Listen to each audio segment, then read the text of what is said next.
Lui, on ne le présente plus. C'est Marc Dutroux. Vous croyez sans doute tout connaître de son histoire, celle d'un pervers isolé. Pourtant, le 1er octobre 2020, Dutroux a reconnu, face aux experts psychiatres, que les enlèvements d'enfants qu'il avait commis étaient commandités. Michel Lelièvre, son sous-fifre toxicomane, avait avoué la même chose aux gendarmes belges, avant qu'on ne les dessaisisse. Aujourd'hui, celui qui exige la vérité, c'est Aimé Bill, justement un de ces enquêteurs écartés à tort. Il lance une pétition pour rouvrir le dossier Dutroux bis. Ce dossier bis, c'est le serpent de mer de l'affaire. 30 pistes, jamais élucidées, pour établir pour qui travaillait vraiment Dutroux lorsqu'il enlevait des gamines.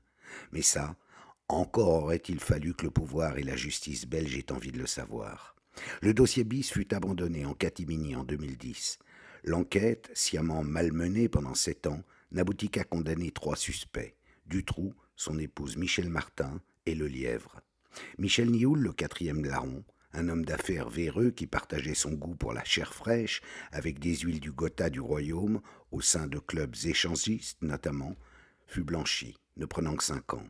Et on ne remonta jamais plus haut. C'était le but. Toutes les pistes, les pièces à conviction, les PV, les avancées de l'enquête qui auraient pu contredire la théorie officielle, au sens de voulu par le roi et par les autorités belges, d'un Dutroux agissant pour son propre compte, figurent toujours dans ce dossier bis.